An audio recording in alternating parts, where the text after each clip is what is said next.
नमस्ते दोस्तों। आज हम एक बहुत ही आम स्किन कंडीशन के बारे में बात करेंगे। आज हम बात कर रहे हैं एक स्किन प्रॉब्लम के बारे में जो बहुत लोगों को होता है, एक्जिमा। यह एक ऐसी समस्या है जो किसी भी उम्र में हो सकती है। डोंट वरी, ये फैलता नहीं है। ये एक संक्रामक रोग नहीं है, इसलिए आपको दूसरों से दूर रहने की जरूरत नहीं है।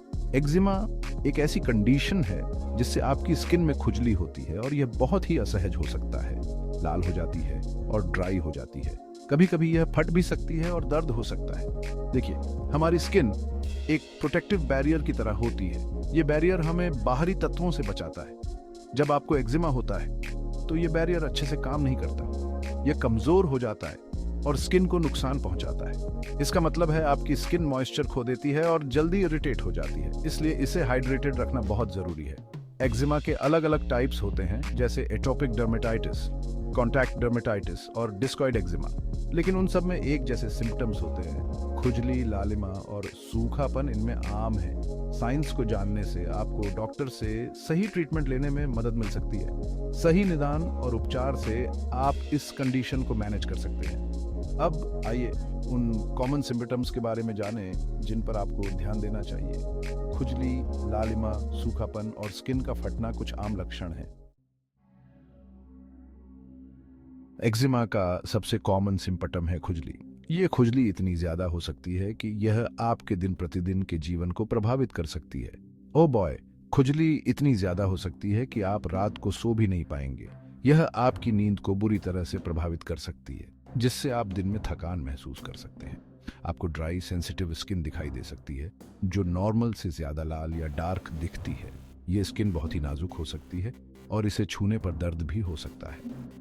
कभी कभी एक्जिमा छोटे उभरे हुए दानों के रूप में दिखाई देता है। ये दाने खुजलीदार हो सकते हैं और इन्हें खरोंचने से और भी ज्यादा जलन हो सकती है। इन दानों से पानी निकल सकता है और पपड़ी जम सकती है, खासकर अगर आपने खुजली की हो। यह स्थिति और भी गंभीर हो सकती है अगर इसे सही समय पर ट्रीट न किया जाए। कुछ केसेस में बार बार खुजली करने से स्किन मोटी हो सकती है और चमड़े जैसी हो सकती है। इसे लिचेनिफिकेशन कहा जाता है और यह स्किन की प्रोटेक्टिव लेयर को नुकसान पहुंचा सकता है। अब याद रखें, हर किसी को ये सारे सिम्पटम्स नहीं होते हैं। एक्जिमा के सिम्पटम्स व्यक्ति व्यक्ति में भिन्न हो सकते हैं और यह जरूरी नहीं कि सभी सिम्पटम्स एक ही समय पर दिखाई दें। आइए अब आगे बढ़ते हैं कि एक्जिमा आमतौर पर शरीर पर कहां दिखाई देता है। यह जानना महत्वपूर्ण है ताकि आप इसे जल्दी पहचान सकें और सही ट्रीटमेंट शुरू कर सकें। एक्जिमा शरीर पर कहीं भी हो सकता है, लेकिन इसके कुछ फेवरेट स्पॉट्स होते हैं। बच्चों में यह अक्सर गालों, ठोड़ी और सिर पर दिखाई देता है। बच्चों और बड़ों के लिए एक्जिमा आमतौर पर कोहनियों के अंदर, घुटनों के पीछे और हाथों पर होता है। ये चेहरे, गर्दन और पैरों पर भी दिखाई दे सकता है। ध्यान रखें कि एक्जिमा अलग अलग स्किन टोन्स पर अलग अलग दिख सकता है, इसलिए सही डायग्नोसिस के लिए डॉक्टर से सलाह लेना हमेशा बेस्ट होता है। अब आइए बच्चों में एक्जिमा के बारे में बात करते हैं।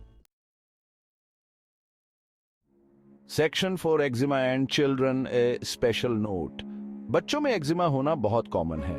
वास्तव में जैसे जैसे बच्चे बड़े होते हैं, कई बच्चे इससे उबर जाते हैं। हालांकि बच्चों में एक्जिमा को केयरफुली मैनेज करना इंपॉर्टेंट है।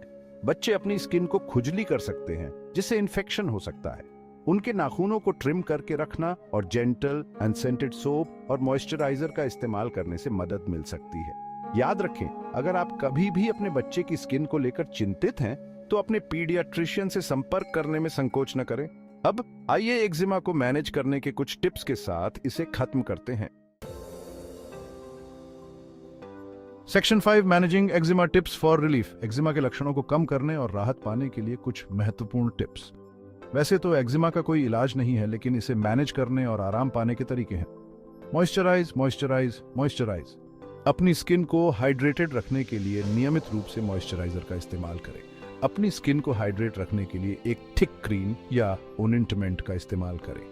यह स्किन की नमी को बनाए रखने में मदद करता है और खुजली को कम करता है। गर्म पानी से नहाने या नहाने से बचें, क्योंकि ये स्किन को ड्राई कर सकते हैं। इसके बजाय गुनगुने पानी का इस्तेमाल करें और नहाने का समय कम रखें। रगड़ने की बजाय अपनी स्किन को धीरे से थपथपाकर सुखाएं। इससे स्किन की नमी बरकरार रहती है और इरिटेशन कम होती है। अपने ट्रिगर्स को पहचानें और उनसे बचें। ट्रिगर्स में कुछ फैब्रिक्स, स्ट्रेस और कुछ खाद्य पदार्थ शामिल हो सकते हैं। ये कुछ भी हो सकते हैं, कुछ फैब्रिक्स से लेकर स्ट्रेस तक। अपने ट्रिगर्स को पहचानने के लिए ध्यान दें कि कब और कैसे आपके लक्षण बढ़ाते हैं।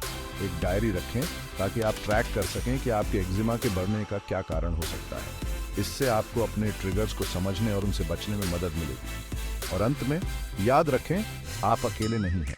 एक्जिमा के साथ जीने वाले बहुत से लोग हैं और आप उनके अनुभवों से सीख सकते हैं। एक्जिमा एक कॉमन कंडीशन है और बहुत सारे रिसोर्सेज और सपोर्ट ग्रुप्स उपलब्ध हैं। इनसे जुड़कर आप अपने अनुभव साझा कर सकते हैं और नई जानकारी प्राप्त कर सकते हैं।